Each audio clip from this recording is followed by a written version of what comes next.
Buenas noches, compañeros. Mi nombre es Tania Vanessa Pulido Velasco. Soy estudiante de psicología. Estudio en la Universidad Abierta a Distancia y esto es un trabajo que estoy desarrollando para la materia de psicobiología. La temática que les voy a tratar el día de hoy es la del estrés. Pero antes que nada vamos a empezar por definirlo. Es el intento del organismo de restablecer el equilibrio homeostático y adaptarse a algunas situaciones biológicas y o psicológicas y o sociales. Consiste en un conjunto de cambios de ámbito fisiológico, que puede ser alteraciones de diferentes sistemas del organismo, y psicológico, alteraciones en las percepciones cognicionales, donde interactúan los sistemas nervioso, endocrino e inmunitario. Ojo a esto, muchas veces no sabemos que las emociones también tienen repercusión sobre nuestro cuerpo.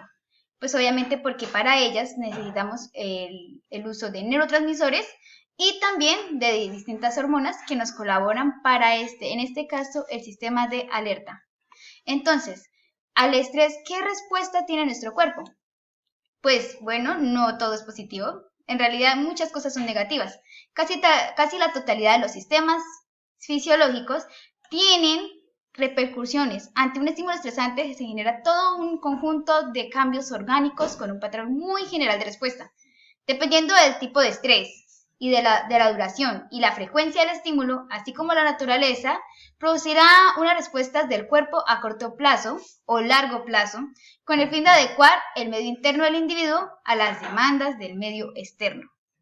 El estrés puede ser producido por varios factores. Sin embargo, la exposición a este tipo de estrés va a hacer diferentes respuestas en la medida que lo mantengamos sometidos a él.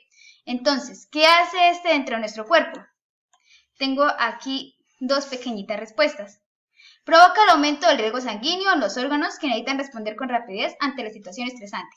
Ante un estímulo estresante, la rama simpática del sistema nervioso autónomo aumenta la secreción de noradrenalina y estimula la molécula de la glándula suprarrenal a fin de que segregue adrenalina, generando diferentes procesos metabólicos que proporcionen la energía. Ojo a esto, quiere decir que el cuerpo deja de hacer muchas funciones con tal de poder almacenar esa energía para utilizarla en pro de esa respuesta de alerta, ya sea para huir o atacar.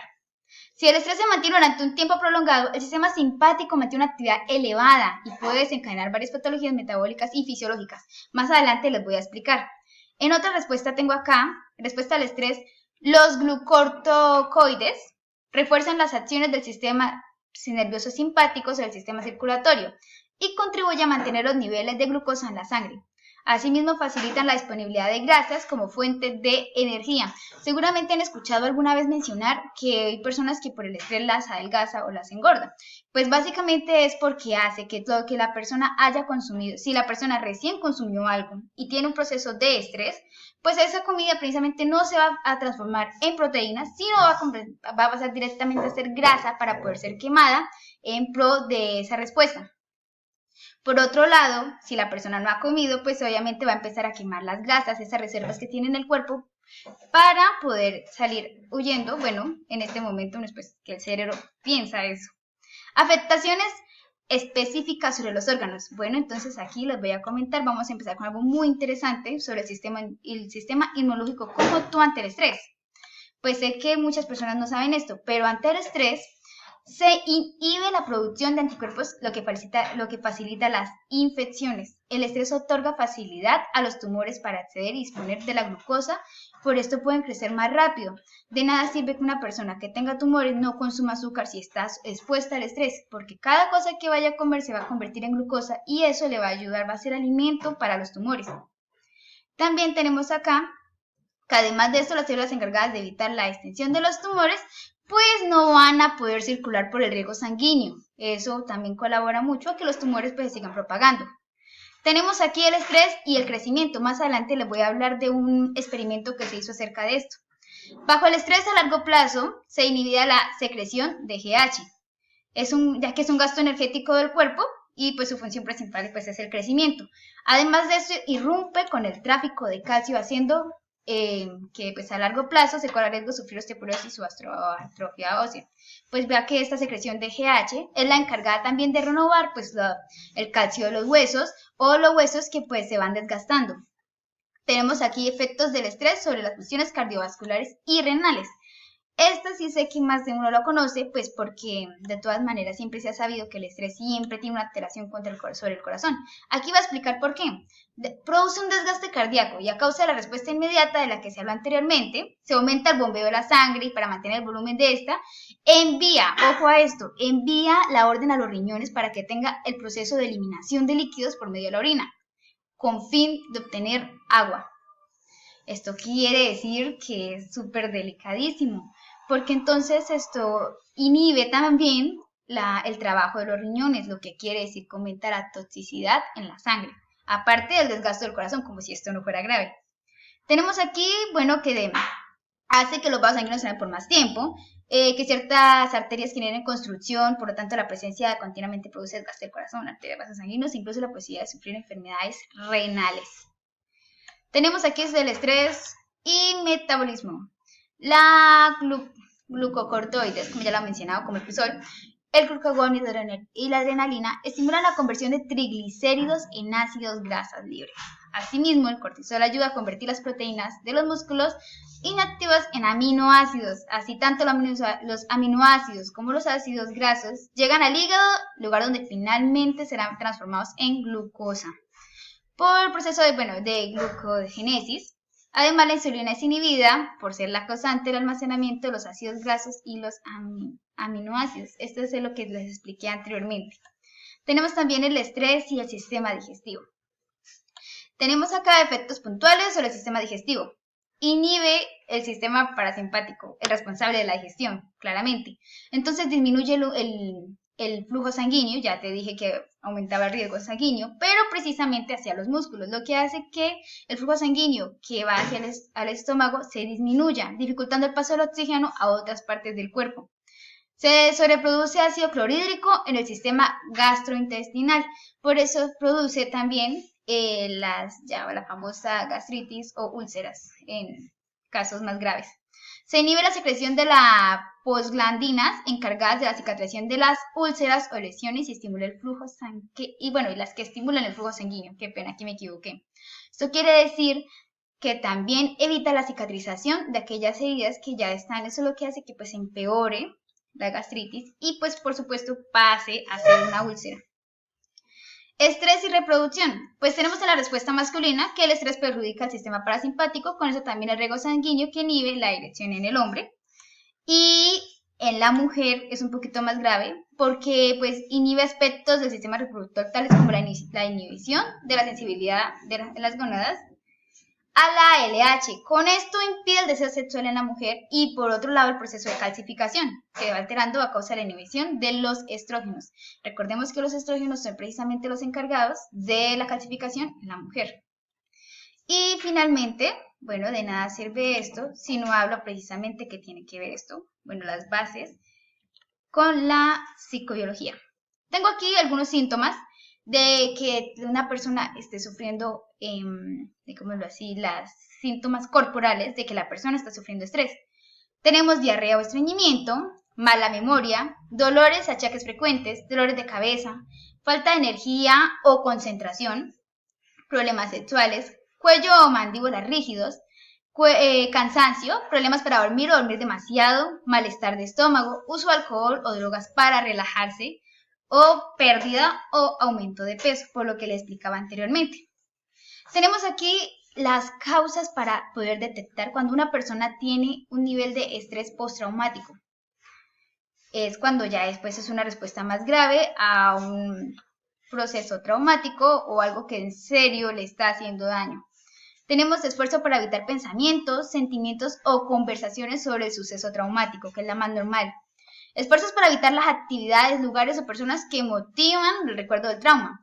Incapacidad para recordar un aspecto importante del trauma. Reducción acusada del interés o la participación en actividades significativas. Por eso las personas a veces dejan de hacer actividades que frecuentan mucho de la nada.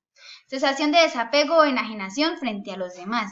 Ya no quieren estar rodeados de personas. Restricción de la vida afectiva. afectiva, incapacidad para tener sentimientos en el amor, sensación de amor, sensación de un futuro desolador, siempre están con los pensamientos negativos de que nada les va a salir bien, dificultades para considerar o mantener el sueño, irritabilidad o ataques de ira, dificultades para concentrarse, hipervigilancia y respuesta exagerada de sobresalto.